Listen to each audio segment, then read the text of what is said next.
दोस्तों, यदि आप एक बिजनेसमैन हैं तो फिर मैं आपसे यही कहूँगा कि आप इस पूरी वीडियो को ज़रूर ध्यान से देखिएगा, क्योंकि आज की इस वीडियो में LIC की एक ऐसी बेहतरीन प्लानिंग मैं आपके लिए प्रस्तुत करने जा रहा हूं, जो कि आपके बिजनेस के लिए, आपके परिवार के लिए और आपके बच्चों के भविष्य के लिए बहुत ज़्यादा फायदेमंद साबित होगी। एक इंसान अपने जीवन में जो भी कार्य करता है वह अपने व्यवसाय से होने वाली आय के आधार पर ही करता है।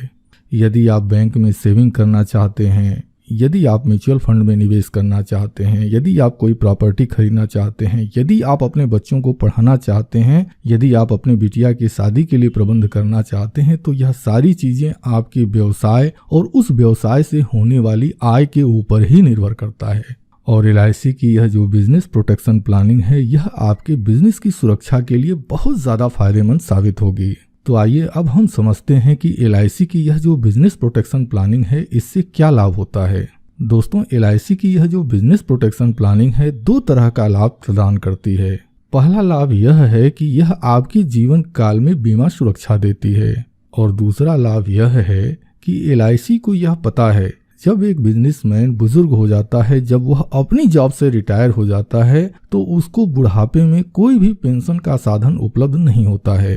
तो LIC की यह जो प्लानिंग है, आपके बुढ़ापे के लिए एक फंड का निर्माण करती है। यह फंड इकट्ठा रूप में आपको वापस कर दिया जाता है। आप इस फंड का उपयोग पेंशन के लिए कर सकते हैं। दोस्तों, LIC के इस प्लानिंग को समझने के लिए सबसे पहले हमें बिजनेस को समझना जरूरी है। हालांकि मैं जानता हूं जब आप बिजनेसमैन हैं तो यकीनन मुझसे कहीं ज़्यादा आपको बिजनेस की जानकारी होगी। मैं आपके बिजनेस के विषय में जानकारी नहीं देने जा रहा हूं। आपके बिजनेस में जो फंड यूज होते हैं, पैसे की जो भूमिका होती है, मैं उस पर जिक्र करने जा रहा हूं। किसी भी बिजनेस को करने के लिए 3 तरह के फंड की आवश्यकता होती है। पहला फंड, यदि आप एक दुकानदार हैं तो यकीनन आप अपने दुकान में कुछ प्रोडक्ट रखते होंगे। जैसे मान लीजिए यदि आपका एक जनरल स्टोर है तो आपकी जनरल स्टोर की दुकान में तमाम तरह के जनरल स्टोर से संबंधित प्रोडक्ट पड़े हुए होते हैं। अब यह जो भी प्रोडक्ट पड़े हुए होते हैं, यह एक फंड के रूप में होता है। जब आप इसको बेचते हैं तब इससे आपको इनकम मिलती है, आपकी कमाई होती है। दूसरा फंड आपके ग्राहकों के बीच में आपके द्वारा दिया गया उधार रुपए के रूप में होता है। मुझे यकीन है कि हर बिजनेस में कुछ न कुछ उधारी का धंधा होता ही होता है।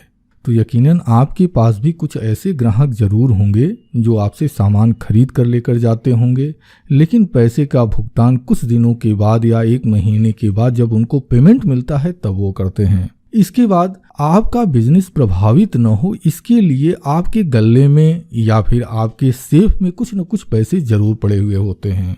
यानी कि किसी भी बिजनेस को सुचारू रूप से चलाने के लिए यह 3 तरह के फंड की आवश्यकता होती है, और आपको इन तीनों ही तरह के फंड को मेंटेन करना बहुत ज़्यादा जरूरी हो जाता है। अब दोस्तों, किसी भी बिजनेस को करते समय यदि बिजनेसमैन के साथ कोई कैजुअलिटी हो जाती है, उदाहरण के तौर पर हम यह मान लेते हैं कि यदि बिजनेसमैन किसी दुर्घटना का शिकार हो जाता है तो इसका बहुत बुरा प्रभाव आपके बिजनेस पर पड़ता है। सबसे पहला जो तात्कालिक प्रभाव कहा जाए वह यह हो सकता है, सपोज दैट मान लीजिए कोई बिजनेसमैन है, उसका एक्सीडेंट हो गया, तो उसके जो परिवार के सदस्य होंगे, उसके हित मित्र होंगे, वह उसको हॉस्पिटल में एडमिट कराते हैं। अब एडमिट कराने के दौरान ही तत्काल देखिए, हर व्यक्ति अपने भविष्य को सुरक्षित करने के लिए कुछ पैसे बैंक में, पोस्ट ऑफिस में और दूसरी जगह पर सेव करता रहता है। लेकिन कुछ पैसे तो ऐसे होते हैं जिसको कि तत्काल कैश किया जा सकता है, कुछ पैसे ऐसे होते हैं कि जिसको तत्काल कैश नहीं किया जा सकता। जैसे में सेविंग अकाउंट, आज की डेट में तो तमाम माध्यम हैं, आप ATM के थ्रू, इंटरनेट बैंकिंग के थ्रू आप पैसे को तत्काल कैश कर सकते हैं। अब जब किसी परिवार का कोई सदस्य एक्सीडेंट हो गया है और उसका इलाज कराना होता है, तो परिवार के सदस्य सबसे पहले ऐसे पैसे को कैश करते हैं, ऐसे पैसे को निकालते हैं जो कि आसानी से उनके हाथ में आ जाता है, और इस पैसे का उपयोग वह जो परिवार के सदस्य हैं उस व्यक्ति के जीवन को बचाने के लिए करते हैं। यह सबसे पहला और सबसे विकट असर जो है बिजनेस के लिए पड़ता है। दूसरा जो होता है वह होता है लॉन्ग टर्म इफेक्ट। हर व्यक्ति अपनी किसी न किसी जरूरत को पूरा करने के लिए सेविंग करता है। जैसे मान लीजिए कि आपने म्यूचुअल फंड में निवेश किया है या फिर प्रॉपर्टी में आपने निवेश किया है। आप सोचते हैं कि जब हमारी बिटिया बड़ी हो जाएगी तो यह म्यूचुअल फंड या जो प्रॉपर्टी है हम इसको सेल कर देंगे और इससे जो हमको बेनिफिट होगा उसके जरिए हम अपनी बिटिया की शादी कर देंगे या फिर हम अपने बच्चे के लिए एक नया बिजनेस शुरू कर देंगे। लेकिन यदि परिवार का मुखिया उस परिवार के साथ नहीं होता और उस परिवार के सामने कोई विकट परिवेश आ जाते हैं, ऐसी कंडीशन में इस तरह के जो म्यूचुअल फंड होते हैं, प्रॉपर्टी होती है, गहने होते हैं, फिक्स डिपॉजिट होते हैं, बहुत अधिक संभावना होती है कि परिवार के जो दूसरे सदस्य हों वह इस अपनी जरूरत को पूरा करने के लिए आपकी इस सेविंग को तोड़कर उपयोग कर लेते हैं। अब यदि परिवार के सदस्य इस तरह का कार्य करते हैं तो वह अपनी तात्कालिक जरूरत को तो पूरा कर लेते हैं, लेकिन भविष्य में जो बड़ी जरूरतें हैं जिसके लिए कि आपने सेविंग किया हुआ था, सेविंग की शुरुआत की थी, उस समय उनको काफी समस्याओं का सामना करना पड़ता है। अब दोस्तों, तीसरा और सबसे महत्वपूर्ण जो असर होता है वह आपके बिजनेस पर होता है।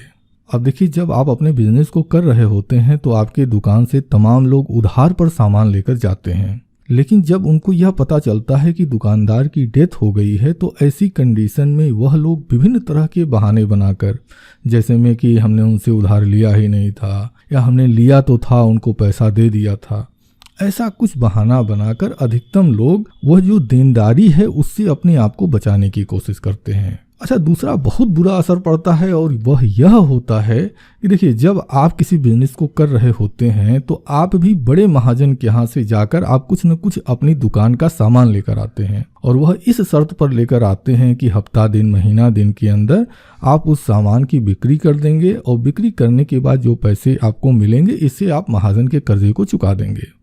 अब देखिए, सबसे पहला तो नुकसान यह हुआ कि जो लोग आपको उधार देने वाले थे उन्होंने मना कर दिया या बहाना बना दिया। दूसरा चीज, जो महाजन है वह आपके व्यवसाय का जो भी उत्तराधिकारी होगा उस पर यह दबाव बनाएगा कि उसकी जो उधारी है या तो आपके बिजनेस का जो वारिस है वह उस पैसे को वापस करे या फिर जो सामान आपने महाजन के यहाँ से लेकर आप आए हुए थे उस सामान को वह वापस ले जाने की डिमांड करेगा।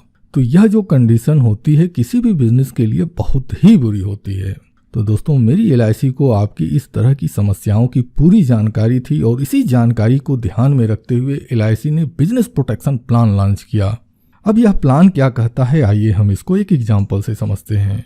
तो एग्जाम्पल के लिए हम मान लेते हैं कि आपका जो बिजनेस है, आपके बिजनेस की वैल्यू 45 लाख रुपए है और आपकी एज 30 साल है और सपोज दैट कि आज की डेट में आप यह मानकर चल रहे हैं कि हम 60 साल की एज में रिटायर हो जाएंगे। तो ऐसी कंडीशन में आप यह जो पॉलिसी है वह 30 साल के टर्म के लिए आप इस पॉलिसी को लेंगे। और कमाल की बात मैं आपको बताऊं, यदि आपका बिजनेस 45 लाख रुपए का है और आप इस प्लानिंग को लेते हैं तो इस प्लानिंग को करने के लिए केवल और केवल प्रतिदिन का 412 रुपए की बचत आपको करनी होगी। अब यदि आप 412 रुपए की प्रतिदिन की बचत करते हैं तो इससे आपको क्या लाभ होगा, आइए अब इसको समझते हैं। तो LIC की पॉलिसी लेने पर सबसे पहला लाभ होता है जोखिम कवर का, यानी यदि पॉलिसी लेने के पहले वर्ष के दौरान ग्राहक की डेथ हो जाती है तो LIC की इस पॉलिसी से 72,02,500 रुपए का भुगतान तत्काल हो जाएगा। जब पॉलिसी दूसरे वर्ष में होती है, यानी जो क्लाइंट है उसकी एज 32 वर्ष हो जाएगी, तब ऐसी परिवेश में यह जो जोखिम कवर है यह बढ़कर 74,05,000 रुपए हो जाता है। 33 वर्ष की आयु में 76,07,500 रुपए और 34 वर्ष की आयु में 78,10,000 रुपए हो जाता है। यानी जैसे जैसे आपकी उम्र बढ़ती जाएगी, पॉलिसी की अवधि बढ़ती जाएगी, वैसे वैसे यह आपका जो जोखिम कवर है वह भी बढ़ता जाएगा। LIC को यह भी पता है कि हमारे बिजनेसमैन को समय समय पर पैसों की आवश्यकता पड़ती है, तो LIC ने इसमें यह भी व्यवस्था बनाया है कि आप अपनी इस पॉलिसी के ऊपर ही जब भी कभी आपको जरूरत समझ में आती है आप लोन के लिए अप्लाई कर सकते हैं और आप इस पॉलिसी से लोन ले सकते हैं।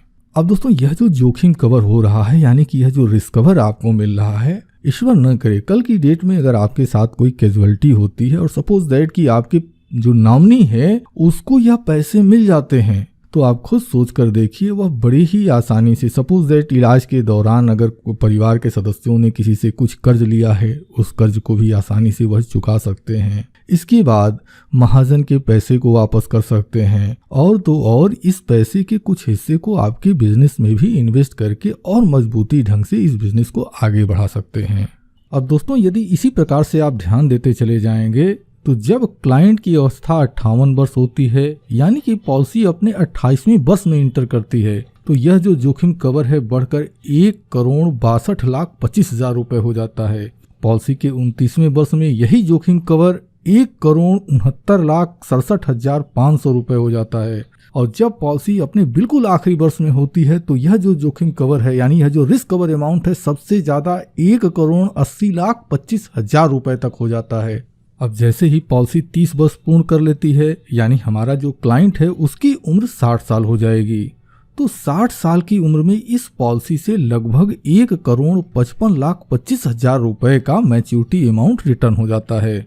आप इस पैसे का उपयोग, अगर आपको जरूरत समझ में आती है आप इस पूरे पैसे को ले लीजिए, और अगर जरूरत समझ में नहीं आती है तो इस पैसे को आप अपने रिटायरमेंट फंड के रूप में उपयोग कर सकते हैं। यदि आप चाहें तो आप LIC के ही पेंशन प्लान में इसको कन्वर्ट कर सकते हैं। हाँ, यह अलग बात है कि यह जो पैसे हैं जब आप इसको कन्वर्ट करेंगे उसी समय यह निर्धारित होगा कि यह जो पैसे आप कन्वर्ट कर रहे हैं इससे आपको कितना पेंशन मिलेगा, यह उसी समय डिसाइड होगा। तो दोस्तों मुझे पूरा भरोसा है कि यह जो प्लानिंग है आपको पसंद आ रही होगी, तो फिर देरी किस बात की है। देखिए LIC के पॉलिसी की जो प्रीमियम होती है वह अलग अलग उम्र में अलग अलग होती है। ठीक इसी तरह से अलग अलग लोगों के जो बिजनेस हैं वह बिजनेस अलग अलग अमाउंट के हो सकते हैं। उदाहरण के लिए कोई बिजनेस 5 लाख रुपए का हो सकता है, तो कोई 25 लाख का हो सकता है, कोई 50 लाख का हो सकता है, तो कोई 2 से 5 करोड़ का भी हो सकता है।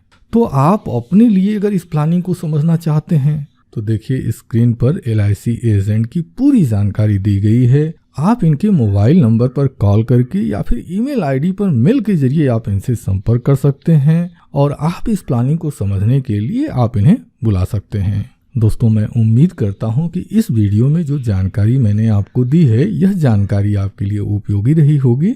तो दोस्तों इसी शुभकामना के साथ कि आप और आपका पूरा परिवार खुशहाल हो, स्वस्थ हो और आपका आर्थिक भविष्य समृद्ध होता रहे, इसी शुभकामना के साथ मैं अपनी इस वीडियो को समाप्त करता हूं। आपने अपना कीमती समय हमें दिया है, इसके लिए मैं आपका दिल से आभारी हूं। धन्यवाद। Thank you very much.